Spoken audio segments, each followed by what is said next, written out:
se va a transferir. El otro no es que no se transfiere, pero se transfiere en menor proporción, ¿ok? ¿Eso qué significa? Que el compuesto que es menos soluble es parcialmente absorbido, ¿ok? Aun y cuando el efluente líquido se sature con los compuestos más solubles. Entonces, fíjense, llamemos esto A y B. Entonces, tenemos A, B y C. El aire vamos a llamarlo C. Entonces, tenemos esa fase gaseosa, donde tengo esos tres compuestos. El aire es, por decirlo así, el carrier, ¿ok? Donde están los otros dos compuestos que yo quiero transferir. Vuelvo a mi ejemplo favorito, el del gas natural. Tengo gas natural, que es una mezcla, metano, etano, propano, líquidos del gas natural, que son los C5+, y tengo los compuestos contaminantes. ¿Quién es el carrier ahí? O mi compuesto, o la corriente de interés. Todo el gas natural. ¿Quiénes son los contaminantes que yo quiero remover o que se transfieran? H2S, CO2 como tal. En este caso son acetaldehído y acetona. Entonces yo tengo aquí A y B. ¿Qué sucede? Yo necesito evaluar la solubilidad de cada uno de estos compuestos.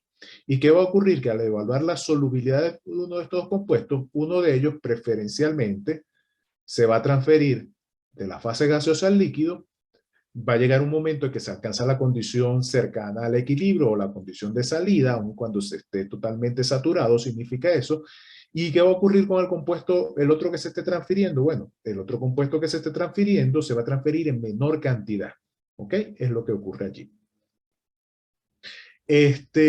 Hay otra consideración, que si esta mezcla es diluida, ¿qué significa diluida? Que la cantidad de A y de B en términos de concentración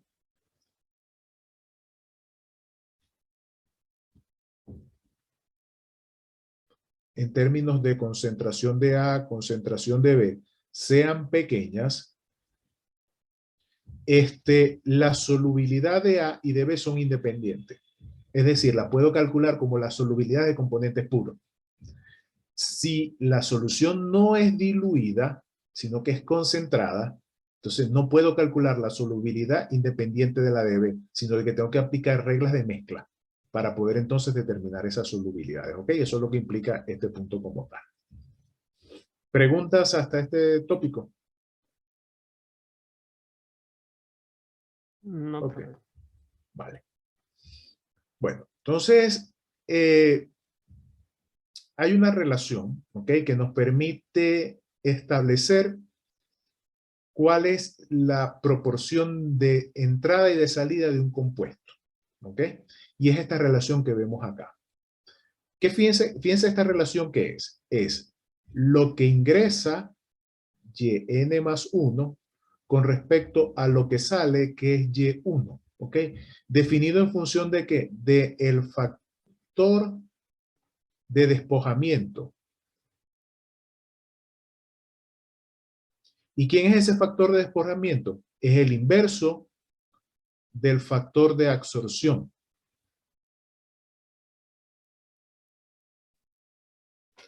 Ese inverso del factor de absorción no va a ser más que M es ¿quién?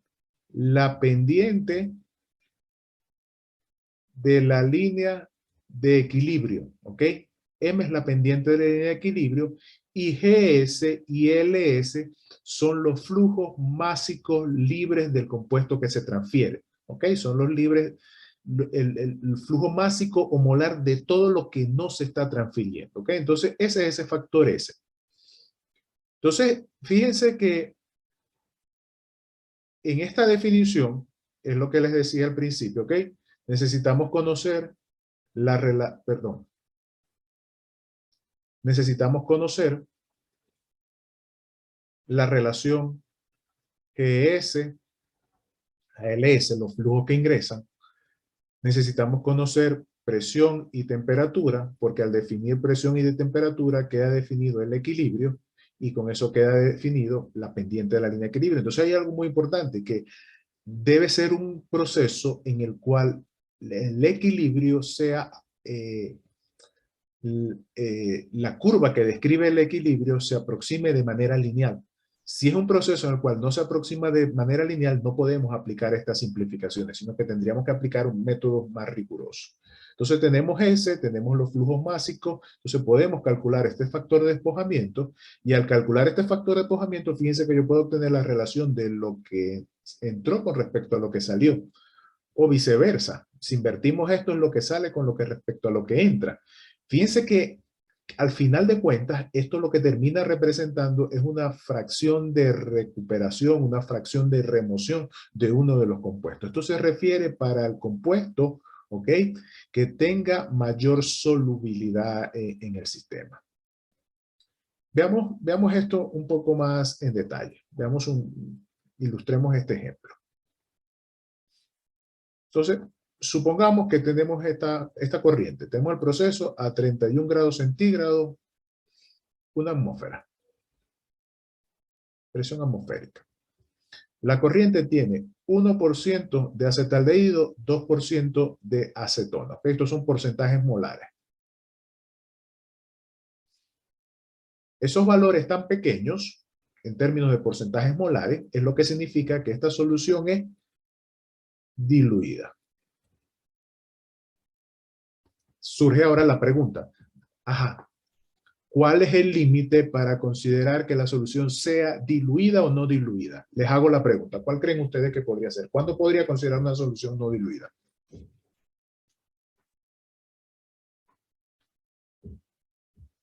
Si esas concentraciones fuesen mayor a qué porcentaje, yo podría decir que es no diluido.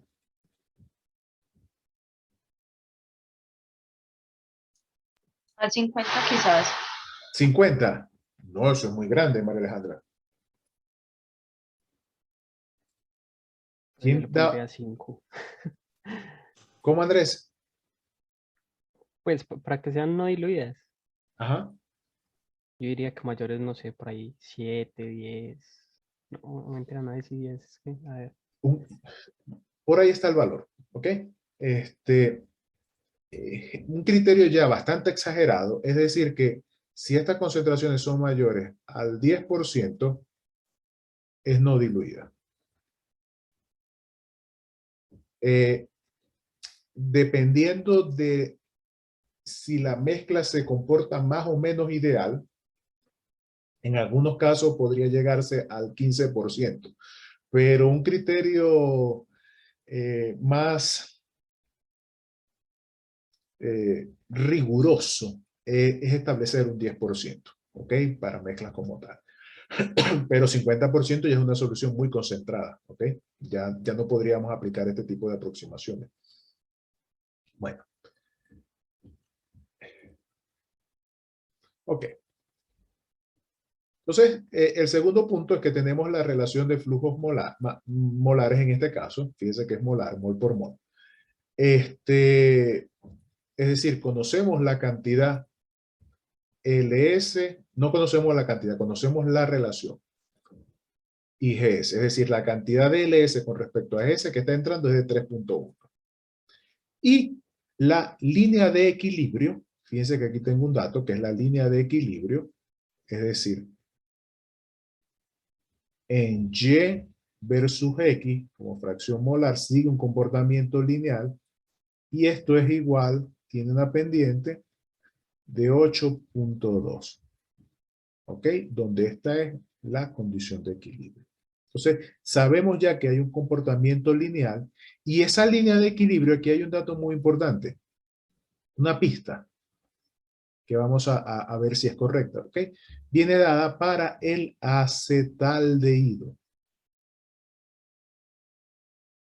sea que tenemos una condición de equilibrio definida para acetaldehído. O sea que eso ya me está dando una pista de que seguramente, si es el dato que tengo, el compuesto clave, vamos a llamarlo así, atendiendo a los mismos términos de la parte multicomponente que veíamos en destilación, en este caso el compuesto clave viene a ser, podría ser el acetaldehído. Bueno, vamos a evaluar si eso es correcto.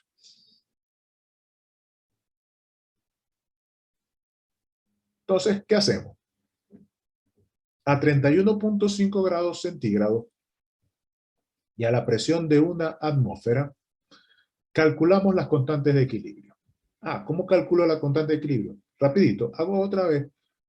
Hacemos un flash donde entró esa corriente un flash a presión y temperatura, determino las composiciones en la fase gaseosa, determino las composiciones en la fase líquida y luego aplico la definición. K sub I es igual a Y sub I entre X sub I.